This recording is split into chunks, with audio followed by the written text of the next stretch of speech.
ও শারদুল ভাই, সে সকাল থেকে আমি বসে আছি টাকার জন্য। আমি রান্না করেছি, টাকাটা দাও। এই রান্না কিন্তু ভালো হয়নি, কিন্তু সবাই বলতেছে এখানে। এবার বাড়া কি করবো, রান্না তো সত্যি সত্যি খারাপ হয়ে না, এর কাজ হার মানা যাবে না।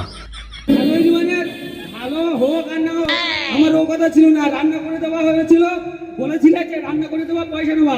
আমি পয়সা নিতে এসেছি, আমার পয়সা দাও, তাড়াতাড়ি দাও। এ ভাই, তোর বলা ছিল রান্না ভালো হলে পয়সা দেবো।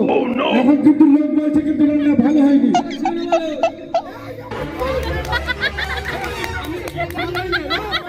আমি বলো ক্লাবের ছেলে এনে বলে মাইক টাইক সব করে নাও। এই ভাই, তোর ছেলে লোক বলছি ডাক, তোর ছেলে লোক বলছি ডাক, আমার বড় টাকা দিতে হবে, মাইক টাইক বলে তুলে নাও।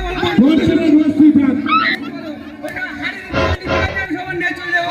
তোর ছেলে লোক বলছি ডাক, এখানে ডাক। এই ঘোষ বাড়ি একটা হাঙ্গামা হয়ে যাবে, তুই ডাক। ফোন করবো, ফোন করবো। হাড়ি নিয়ে চলে যাবো, বলো পয়সা না দিলে হাড়ি নিয়ে চলে যাবো। এ ভাই, এই তোরা কি করছিস, কি করছিস? বলতে মানে হাড়ি নিয়ে চলে যাবো, বলো পয়সা দাও আমার। এই এক পয়সা একটা দাও। দাও কিন্তু। হাড়ি নিয়ে চলে যাবো, বলো এই তুই কথা বলছিস, বুঝতে পয়সা পারছিস না? চাইলে সাদা মাথা বলবো একদম।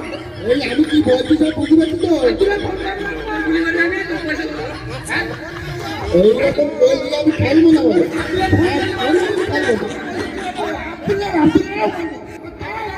আমি আমি বাড়ি যাবো না।